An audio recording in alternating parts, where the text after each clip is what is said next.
So you have 3 basic weapons. The first one is an axe, the separator. It comes with an ominous warning: touch not this awesome axe or suffer the wrath of the tainted coil, who is the legion of demons that are oppressing humanity. And unfortunately, we give the player that warning after they've already picked up the axe. So you're suffering the wrath of the tainted coil. Here you're suffering the wrath of some chrome spiders. The axe, Eddie's the kind of character, I don't know, like me, we know we haven't really done a lot of axe combat in our lives, but we figure if we ever tried it, we'd be pretty good at it. So Eddie is awesome at it. He has a basic set of combos that change a little bit with depending on what direction you're attacking.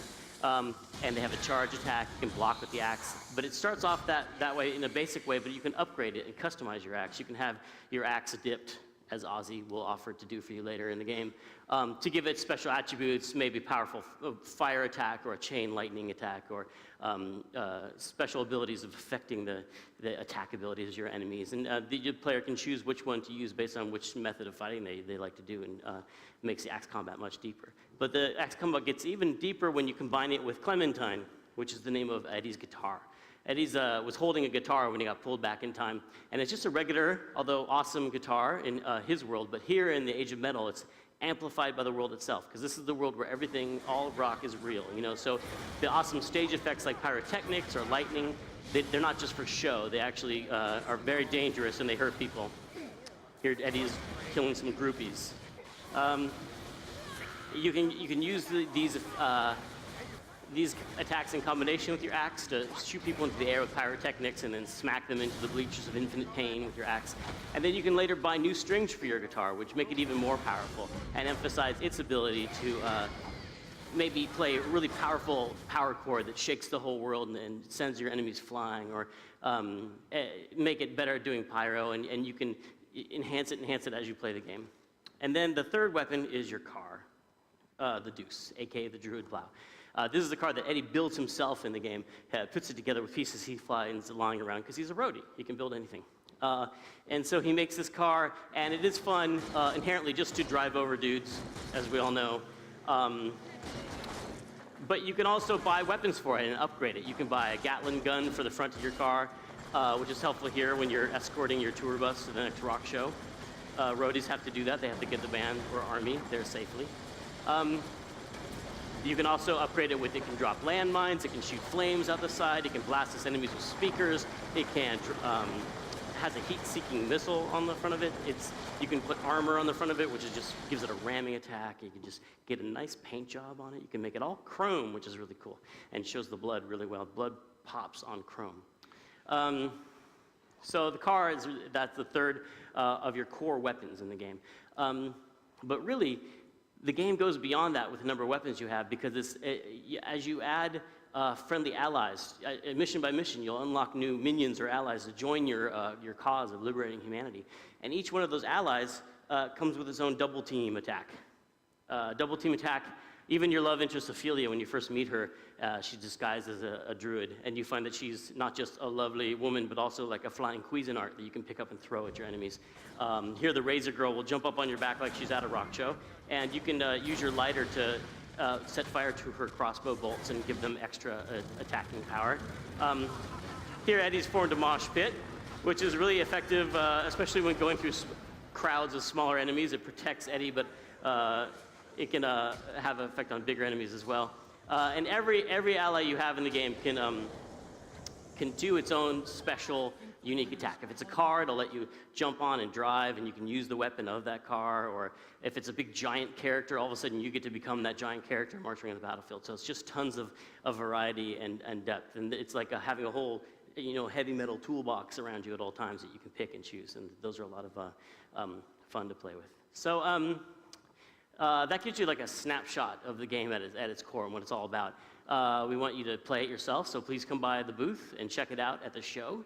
Also, we're announcing that we are going to actually be making a demo of the game.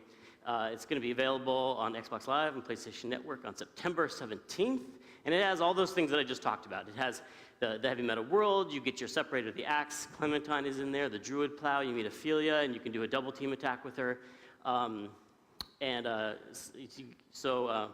Get it on September 17th, and then on October 16th, you can actually battle through a heavy metal world yourself. And so I hope you will. And right now I'm going to leave you with a brand new trailer, and I'll see you after that at the show. Thanks.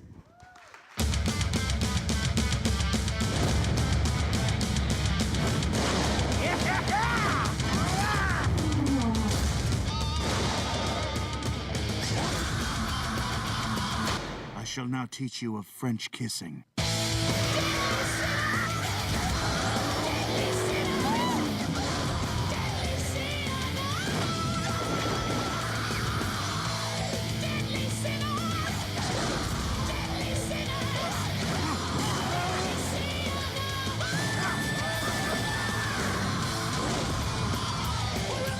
So, you want to help me fight demons and stuff? Nah. Kill them all!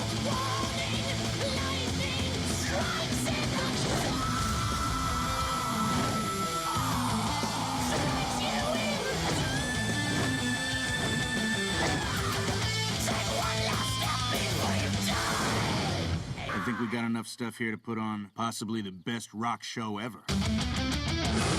Tim Schafer, industry icon, games developer, and most recently in his leisure time, Monster Hunter. Before we move on, I'd like to welcome a few of our friends and business partners from Frankfurt that I'm particularly proud of as another German.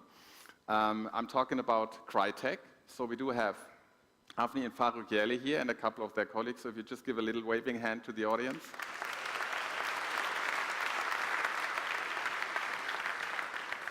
Thank you very much for coming. And on Thursday, they will actually, at the EA booth, reveal some surprises about Crysis 2.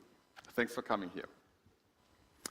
Next, we have a game from EA's Visceral Studio that I'm sure is going to blow away some people this week. I'm not going to try even to explain why.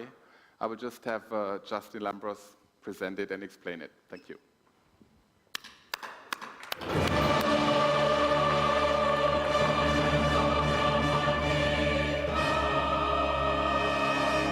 Thanks very much, Jens. As you may know, Dante's Inferno is an action-adventure video game adaptation of the first part of the Divine Comedy.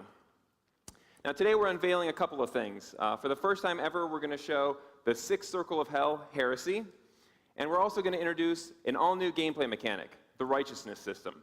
Now, this is pretty simple. You're actually given a choice whether to absolve or punish the characters that you interact with in the game. Now, one of the major themes of the poem was free will.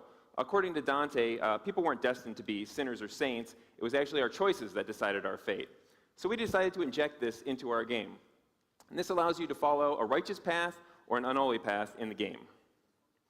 So let's take a look at the righteousness system in the Sixth Circle of Hell. So if you saw our E3 demo, you saw a sneak peek of what we're looking at here. This is the city of Dis. This is the giant fortress that houses the lower circles, and this is where heresy resides. This is the beginning of the lower circles of hell, which Dante called the sins of malice. And now, heresy is described in the poem as a mass of fiery tombs, which you see brought to life here on screen. What you're also seeing, of course, is combat with the heretics. You'll also see new story elements, unique puzzles, and other challenges in this level and all of the 9 circles of hell. So now let's jump in and see the righteousness system in action. This is an encounter with a damned soul in hell. Now, you're going to find these characters throughout your adventures in the game.